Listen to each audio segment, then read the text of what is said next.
I'm archiving every distortion. I am Ibrahim Traore, and today I'm pulling off your masks. Yes, you heard correctly.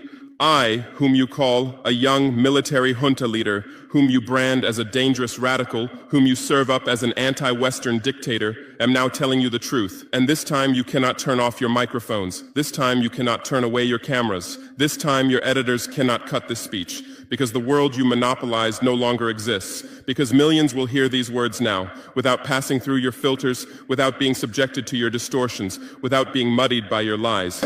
I am 34 years old. Every day of my life, I grew up with your lies. As a child, I would watch Africa on television. Always the same images. Children with flies, dry lands, weapons, death. This is Africa, they told us. This is what Africa is. And we believed it. We were ashamed of ourselves. We were ashamed of our own lands, of our own people. But then I grew up. I read, I researched, I questioned, and I understood that the Africa you showed us wasn't real. The story you told us was a lie. The fate you imposed on us was a script you had written. For years, how have you portrayed Africa? How have you shown it? How have you sold it to your viewers? As if we were creatures who had no share of humanity, as if we were savages left outside of civilization, as if we were wretches waiting for you to save us. Every day, every hour, every minute, the same story plays on your screens. Hunger, war, disease, corruption, terror, chaos. These are the words that come to mind when Africa is mentioned. In your Africa dictionary, there are no other words. No hope, no success, no development, no resistance, no honor, no pride, no victory. So I ask you, New York Times, Washington Post, Guardian, Le Monde, have you ever made Africa's successes your headlines? How many times have you written about Rwanda's technology miracle? How many times have you shown Ethiopia's reforestation project? How many times have you praised Botswana's democratic success? How many times have you described Kenya's entrepreneurial ecosystem? No, because these don't fit your scenario. Your Africa cannot be successful. It cannot, because then how will you legitimize your exploitation? If it's not in need of help, how will you intervene? If it's not backward, how will you look down on it? Have you ever asked yourselves, has any editor sitting at their desk, any news director in a meeting, any columnist at their keyboard ever thought, why are the people of the world's richest lands poor? Here are the numbers for you, real numbers. Africa owns 70% of the world's cobalt reserves. Your cell phone, your computer, your electric car won't work without cobalt. This cobalt comes from Congo, but Congolese can't afford cell phones. Africa owns 90% of the world's platinum reserves. Catalytic converters, electronic devices, medical implants, they all need platinum. This platinum comes from South Africa, but South Africans are crushed by unemployment. Africa provides 30% of the world's gold production. Mali, Burkina Faso, Ghana, Tanzania. Gold flows like rivers from our lands. But our people swim in poverty. Africa supplies 65% of the world's diamond production. Botswana, Angola, Congo, Sierra Leone, billions of dollars worth of diamonds are extracted, but our miners live on $1 a day. Africa owns 35% of the world's uranium reserves. Niger, Namibia, South Africa. Nuclear plants run on our uranium. Paris lights burn with our uranium, but our villages have no electricity. And you still ask, why is Africa poor? No, the right question is, how was Africa kept poor while being so rich? Here's your answer. Colonialism didn't end. It changed shape. You used to come and occupy our lands. Now you come and establish companies. You used to take by force. Now you make agreements. You used to rule with the whip. Now you rule with credit. Let me give you concrete examples. With numbers, names, dates, but you'll never write about these. Glencore, Swiss-based mining giant, extracting cobalt in Congo.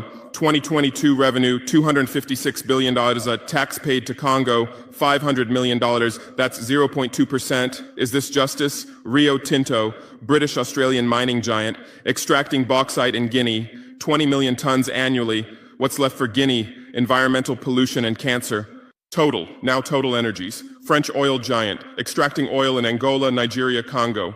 2022, profit, $36 billion investment in Africa, dirty pipelines, Anglo-American, founded in South Africa but now in London. Diamonds, platinum, iron, taking everything. What it left in South Africa? 6 million unemployed miners. And these are just the tip of the iceberg. What about the invisible, the secret deals, the offshore accounts, the transfer pricing tricks? Every year, $88 billion in illegal money flows out of Africa. Who writes about this? Every year, $45 billion in aid comes to Africa. Everyone writes about this, but no one says Africa is not the continent receiving aid, it's the continent giving aid.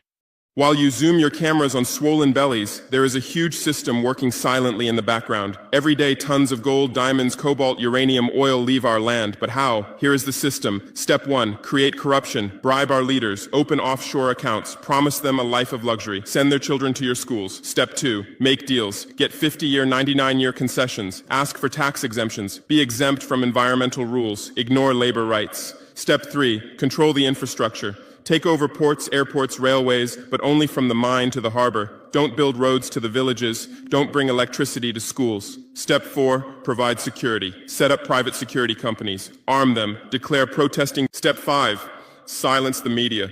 Buy local journalists. Suppress opposing voices. Serve internal unrest news to international media. And this is how the system works. It's been working like this for 100 years, and you don't see this system. You don't want to see it, because you're part of this system too.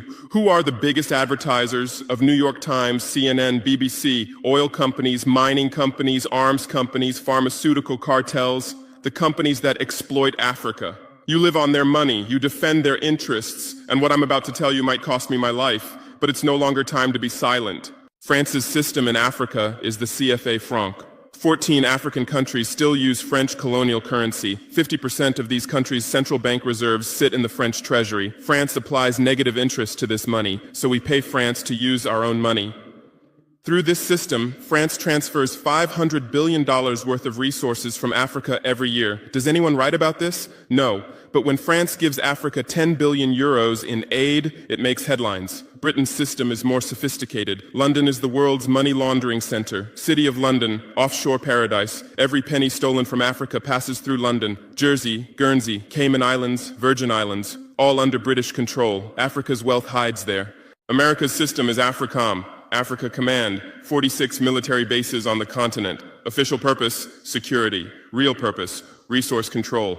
Drones in our airspace every day, listening devices everywhere. They say fighting terrorism, but it's not terrorists. It's people's leaders who are targeted. China is the new player, says win-win, builds infrastructure, gives credit, but in exchange for what? 99-year port concessions, mining rights, agricultural lands, debt trap diplomacy, ask Sri Lanka, ask Zambia, and you write about none of this. Why? Because you're not free press. You're corporate press. Your bosses are billionaires. Jeff Bezos bought Washington Post. Why? For love of journalism? Rupert Murdoch's media empire, Fox News, Wall Street Journal, The Sun, The Times, all from the same hand, all giving the same message. West is good, others are bad. Carlos Slim is the largest shareholder of New York Times, Mexican billionaire. Where's his wealth from? Monopolized telecommunications, got rich off Latin America's back, now controls America's most respected newspaper. And you claim to do independent journalism? Who are your editors? Which schools did they graduate from? Harvard, Yale, Oxford, Cambridge? Always the same elite schools, always the same worldview, always the same prejudices.